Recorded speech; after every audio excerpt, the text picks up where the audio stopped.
It'll be 1 to go this time by. Coming to the green, buddy, coming to the green. Let's go get him. Go, go, go, go, go, go, go. Get your motor running. Head out on the highway. Has anything changed with the way you guys race here? Kind of what Jeff was talking about. Greg? Flip that switch on there. Thank you. Not really. I have a hard time getting to most people's bumper here, so I did give Jimmy a shot down there in the corner last year, though. You know, I got up to, he was leading and I was running second, so I figured I'd at least have to give him a shove, but that's about it. You know, Jeff's right. You know, this car, when it, you know, the bumper, before you would just touch the car and it would lift, you know, because it was sloped, and now they're real flat. So really the idea is to get him to lose a little traction, not to shove him forward. And, you know, it really just kind of shoves the car forward when you bump him. So We're going to take 2 more questions for Jeff, David, and Bob, and then we'll let Jeff go. Go ahead. David Newton right here in the, whatever he's got on here, sweater. Yeah, this is Jeff, but if you guys want to chime in too, how will Kyle Busch's season, I mean, all 3 series, be remembered, or will it be remembered because of what's happened in the chase? And how would you characterize what's happened in the chase collapse or whatever? Well, yeah, I mean, this is an unpredictable, you know, sport. I mean, you just never know when you have a playoffs.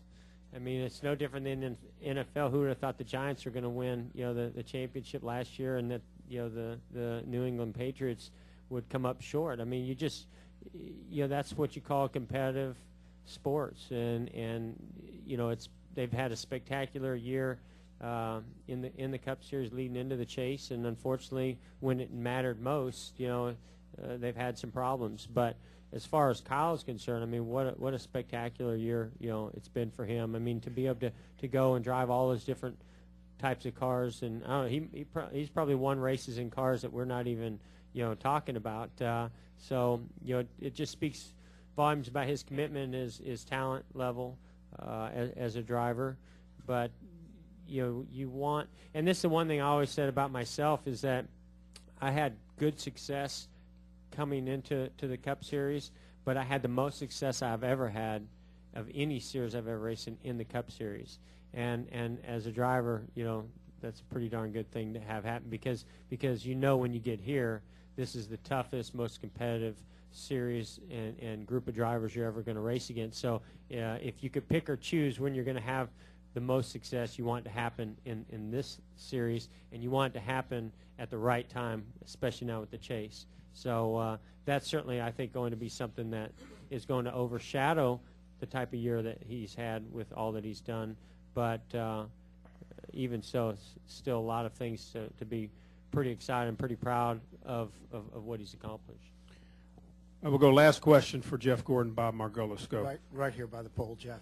Jeff, since the chase, NASCAR's become a lot like the NBA, NHL, where it's all about getting into the playoffs. Is your mindset, even from the first race of the year, surely you like to win races, but is your mindset all about, let's get through the regular season and get to the chase, and then once they're through the season, I should say, you're thinking about these 10 tracks and being as best as you can in these 10 tracks? Pretty much think about the same thing from race 1 to race 36, even the other 2 as well. Win, you know, want to go win, and you know, in order to win the race, you got to finish the race. So, you know, you're never thinking, you know, hey, oh, don't do anything, you know, dumb or stupid, you know, right at this time, you know, because I don't want it to you know, catch me out and mess me up in the first 26 races, so I don't make the chase. You're thinking, you know, I don't want to do anything dumb or stupid to take away the opportunity for me to win this race or get the best finish that I can. So, I mean, I think all you do every weekend is go out to get, you know, the best finish you possibly can. You hope that that's a win, and there's times you got to take risks, and times you got to be patient through every race to just try to do that. And the same thing applies with making the chase and win the championship. I think until you, like for instance for us this year, we fell back to what 10th or 11th or something in points at one time. Once we got into that position and we were closing in on the end of the chase, at that point we were like, oop, okay, now we got to protect. Now we got to be a little more conservative. I think the same thing in the chase. Once you get down to the closing of the chase and maybe you have a points lead, then you start thinking, oh, now I got to protect. Now I got to protect. Up to that point, you race the same, or I do, race the same every weekend, going for the win, going for the best finish you can.